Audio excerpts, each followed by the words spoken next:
SBM వారి capital smart city మా address SBM infra projects వారి capital smart city Kotra one stop drive in మరియు SVS AC convention hall Velmalapalli gate Srisailam highway Vangoor mandal motivate educate entertain. ముందుగా మీ TV ప్రేక్షకులకు నమస్కారం. ప్రభుత్వ డిగ్రీ కళాశాల కల్వకుర్తిలో గత 2 రోజులుగా జాతీయ స్థాయిలో నూతన విద్యా విధానము అనేది ఏ విధంగా ఇంప్లిమెంటేషన్ జరుగుతున్నది, అలాగే సస్టైనబుల్ డెవలప్మెంట్ సుస్థిరాభివృద్ధి అనేది విద్యా విధానంలో ఏ విధంగా అనే ఉద్దేశంతో ICSSR మరియు CC వారి సౌజన్యంతో మేము ఇక్కడ 2 రోజుల సెమినార్ నిర్వహించుకోవడం జరిగింది.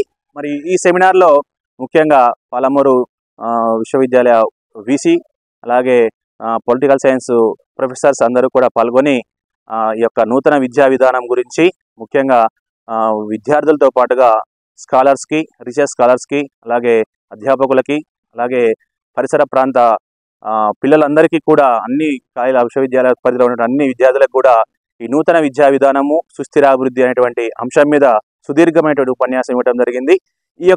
ఈ ఉపన్యాసం వలన ఎందరో విద్యార్థులకు ఈ యొక్క నూతన విద్యా విధానము అలాగే ఈ నూతన విద్య వల్ల ఉన్నటువంటి ఇంప్లిమెంటేషన్ వల్ల కలిగేటువంటి లాభాల గురించి అనేక విశ్వవిద్యాలయాల నుంచి జాతీయ స్థాయిలో మన యొక్క ప్రభుత్వ మొట్టమొదటిసారిగా మన కల్వకుర్తి ప్రభుత్వ డిగ్రీ కళాశాలలో ఈ యొక్క సెమినార్ జరగటము నిజంగా మేమందరం కూడా ఎంతో ఆనందిస్తున్నాము.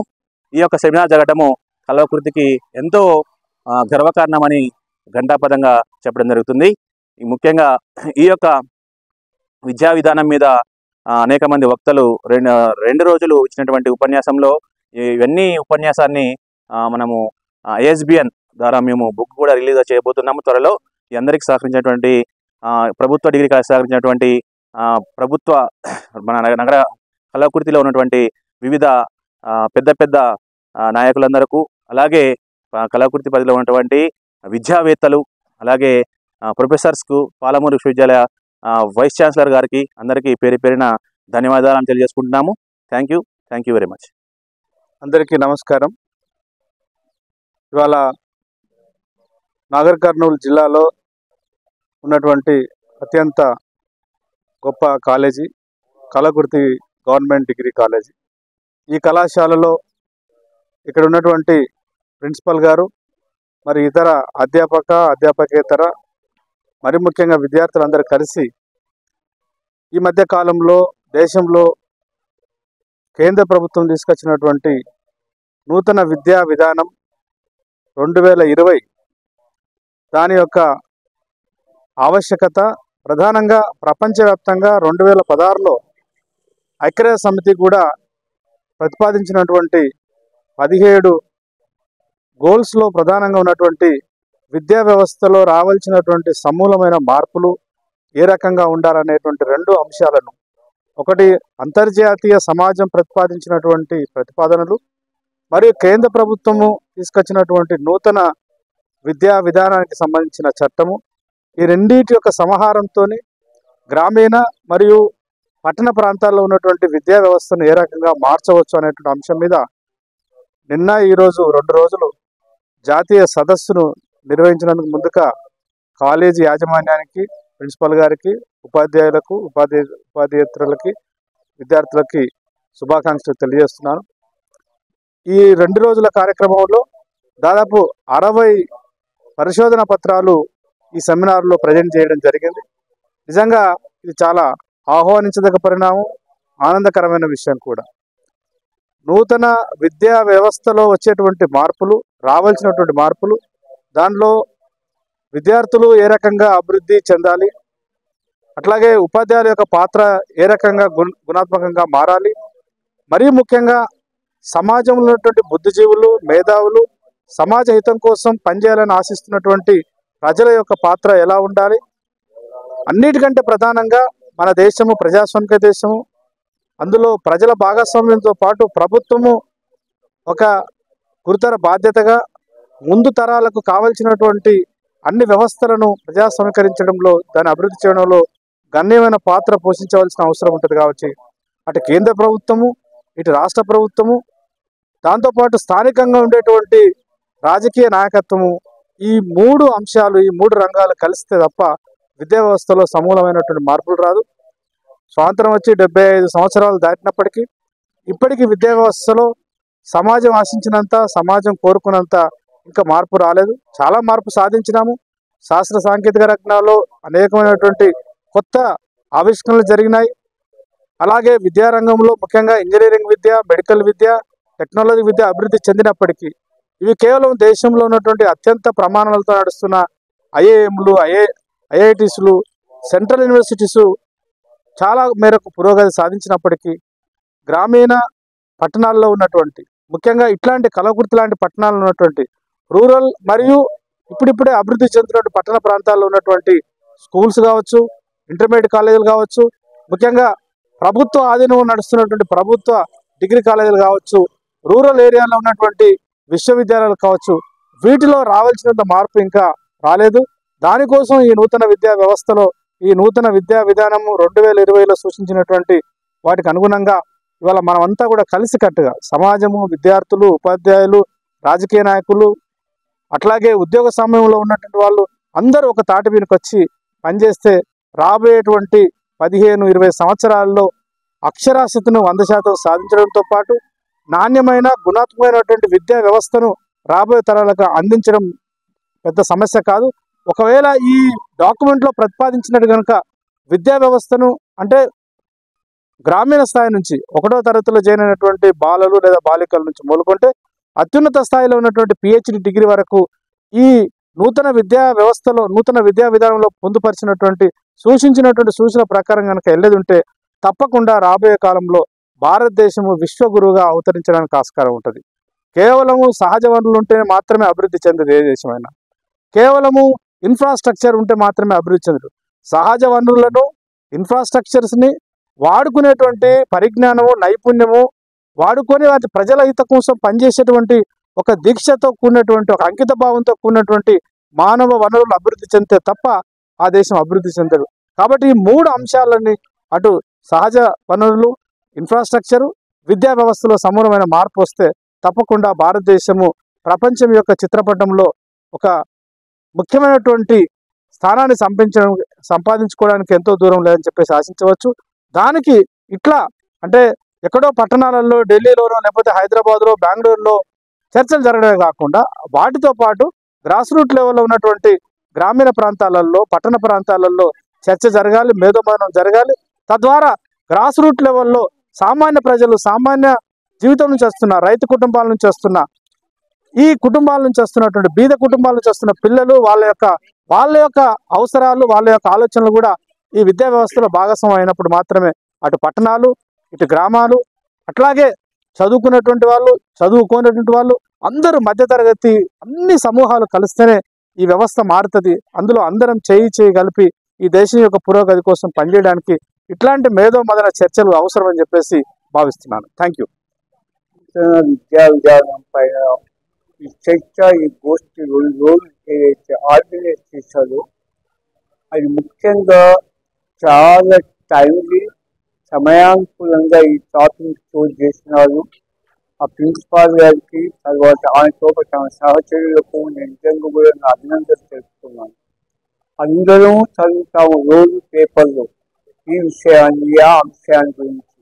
కానీ క్షుణ్ణంగా 2 రోజుల పాటు వక్తలు, తర్వాత స్కాలర్స్, స్టూడెంట్స్, అనుభవజ్ఞులు వచ్చి ఒక్కొక్క అంశం పైన న్యూ ఎడ్యుకేషన్ పాలసీ అంటే ఏంటి, పాత ఎడ్యుకేషన్కి కొత్త ఎడ్యుకేషన్కి ఉన్న తేడా ఏంటి, ఏ విధంగా ఈ జాతి పురోగమనాన్ని ఉపయోగపడుతుంది, మంచి చెడు అన్ని కోణాల నుంచి మాట్లాడు. ఇది మామూలు మాట కాదు.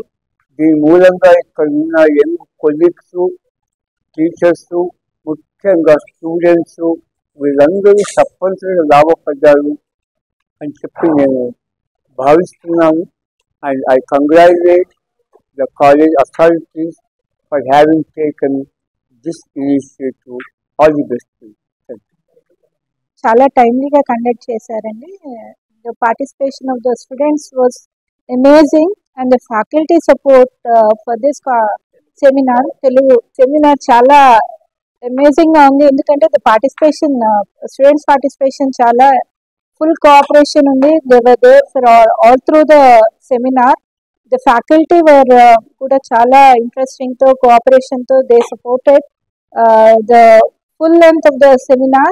ఇది ఎందుకు ఇంపార్టెంట్ అంటే the students కి ఈ seminar MEP new educational policy గురించి వేరియస్ ఆస్పెక్ట్స్ పేపర్లో చదువుతారు, న్యూస్ లో వింటారు, but personally listening to the academicians and పెద్దవాళ్ళు మాట్లాడుతుంటే వింటుంటే వాళ్ళకు కూడా దాని మీద అవగాహన వస్తుంది, ఒకలాంటి ఆలోచన విధానం అనేది పెంపొందుతుంది.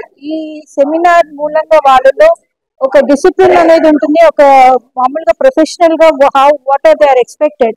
అకాడమిక్స్ వైపు వచ్చినా రేపొద్దున ఏ ప్రొఫెషన్ లో ఉన్నా కూడా ఒక విషయం మీద మాట్లాడాలంటే వాళ్ళకి పరిపూర్ణ అవగాహన ఎట్లా ఉండాలి, ఎలా ఎక్స్ప్రెస్ చేయాలనేది చాలా బాగా తెలుస్తుంది. అండ్ ఇది కండక్ట్ చేసిన ఆర్గనైజర్స్ కి it's very amazing on the part. వాళ్ళ హార్డ్ వర్క్ అన్ని కనిపిస్తున్నాయి ఇందులో. And this is a great achievement for the college and it can take చాలా మంచి ఫ్యూచర్ పిల్లలకి గ్రౌండ్ క్రియేట్ చేస్తుందని చెప్పడానికి అతిశయోక్తి కాదండి. Thank you. మేము 2 రోజుల నుంచి జాతీయ స్థాయిలో ఒక సదస్సు నిర్వహించడం జరిగింది ప్రభుత్వ కళాశాల కల్వకుర్తిలో. ఇది నాగర్ కర్నూలు జిల్లాలోనే కాదు, మన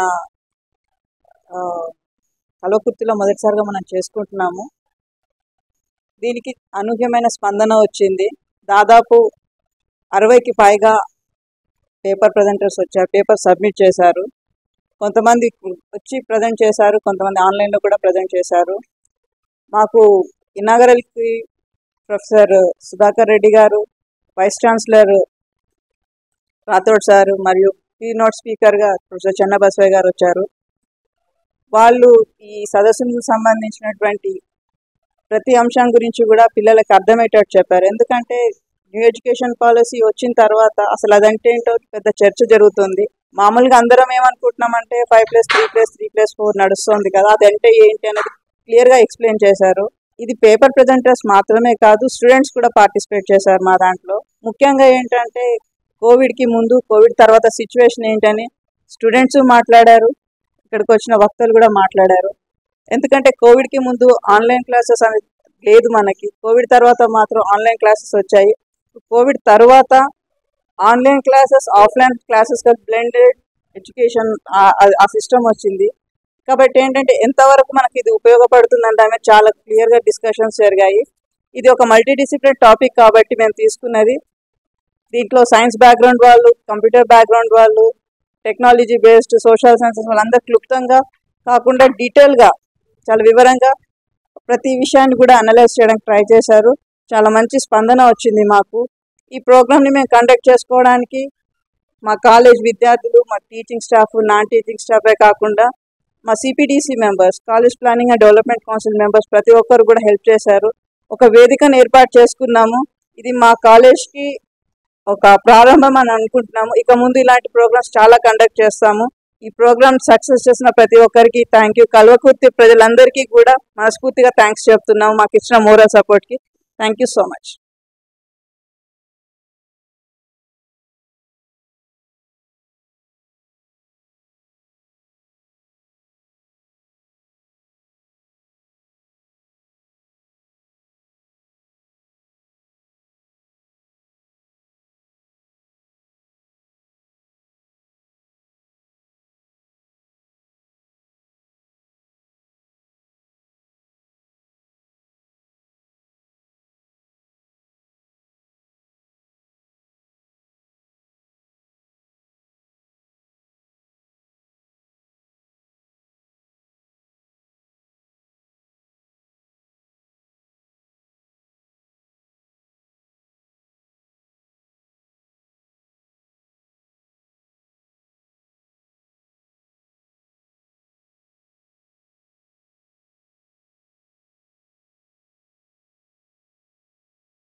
అన్ని రకాల సమస్యలని మొత్తం అందరికీ తెలియజేస్తూ ప్రజల్లో ఒక అవేర్నెస్ తీసుకురావాలి.